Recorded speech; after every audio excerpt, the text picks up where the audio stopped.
सदियों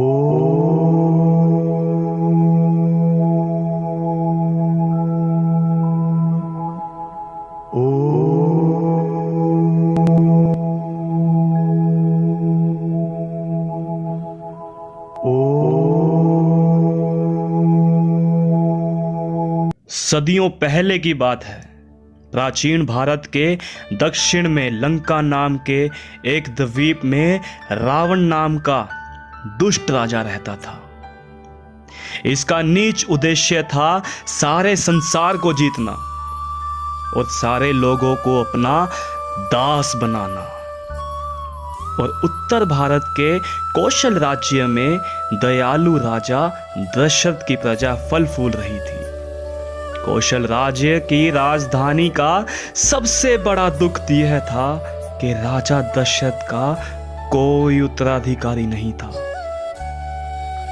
वशिष्ठ मुनि के आदेश से राजा दशरथ ने संतान प्राप्ति के लिए विशेष यज्ञ करवाए। उसके फलस्वरूप उनकी 3 रानियों ने 4 पुत्रों को जन्म दिया और उसमें से सबसे बड़े थे राम। इनकी माता थी राजा दशरथ की पटरानी कौशल्या। और दूसरी तरफ रावण ने सभी के नाक में दम कर रखा था। और आप सभी तो जानते ही हैं, जब जब पृथ्वी पर कोई बड़ी आपत्ति आई है, भगवान विष्णु जी ने स्वर्ग से उतरकर धरती पर अवतार लिए हैं। भगवान विष्णु जी ने इस धरती पर 10 अवतार लिए हैं। माना जाता है कि राम उनके 7वें अवतार हैं। राम के 15 वर्ष की आयु में रावण अपनी शक्ति के शिखर पर था। रावण के मामा मारीच और उनकी मां ने मुनि विश्वामित्र के नाक में दम कर रखा था। यह मुनि अयोध्या की सीमा के पास एक जंगल में रहते थे। यह राक्षस विश्वामित्र की प्रार्थनाओं में प्रतिदिन विघ्न डालते थे। और ऐसा ही एक दिन हुआ। विश्वामित्र जी यज्ञ कर रहे थे, परंतु राक्षस को यह कहाँ मंजूर था। वह अपनी माया से बादलों के बीच में से देखने लगे और निकलने लगे। और देखते ही देखते विश्वामित्र जी की अग्नि में हड्डियां डाल दी और उनको उठा उठा कर पटकने लगे, तीरों की वर्षा करने लगे, समीप ही उन्हें मारने लगे। और कई ऋषि मुनियों को तो उन्होंने जलाकर भस्म भी कर डाला। ये सब देखकर विश्वामित्र जी विष्णु जी से प्रार्थना करने लगे। इतने में विष्णु जी प्रकट हो गए और उन्हें कहा, हे विश्वामित्र, तुम्हारे दुखों का निवारण राजा दशरथ के बड़े पुत्र राम से होगा। उन्हें अपनी सहायता के लिए जंगल में ले आओ। यह सब सुनकर विश्वामित्र जी उसी क्षण अयोध्या के लिए निकल पड़े।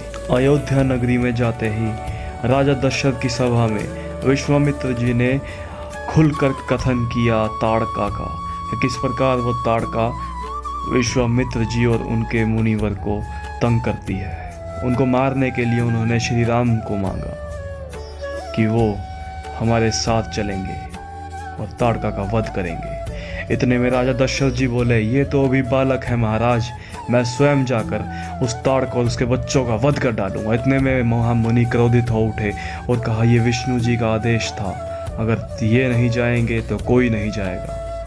इतने में राजा दशरथ जी कुछ सोचने लगे और सोचते हुए राम और लक्ष्मण को बुलाया।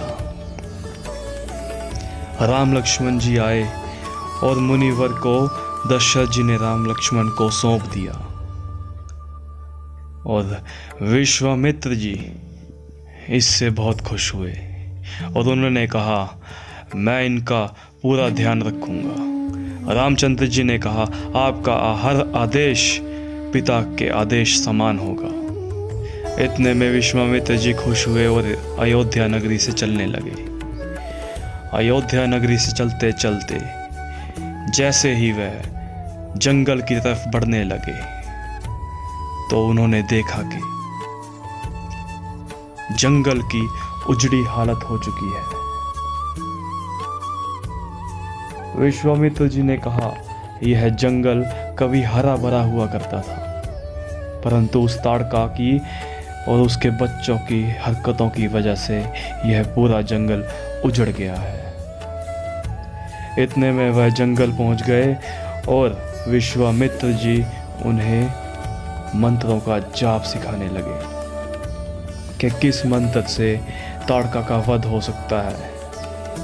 वह सब मंत्र उन्हें फलस्वरूप देने लगे।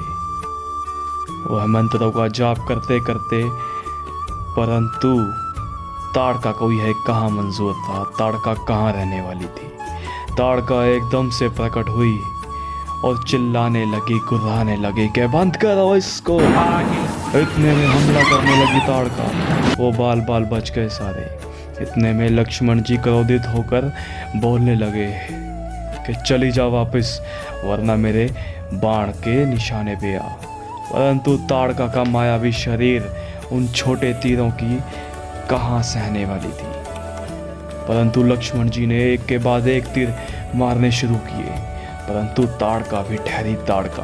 उसने पलट कर वार किया, लक्ष्मण जी घायल हो उठे। इतने में रामचंद्र जी को क्रोध हो आ उठा और विश्वामित्र जी ने कहा, हे राम, चलाओ बाण। वह मंत्रों का जाप करने लगे और अपने एक ही बाण से ताड़का का वध कर डाला। और ताड़का चिल्लाने लगी, उसके चिल्लाहट से सारा जंगल कांप उठा। वह देखते ही देखते जलकर भस्म हो गई। इस प्रकार श्री रामचंद्र जी ने ताड़का का वध किया और इस जंगल को ताड़का मुक्त किया।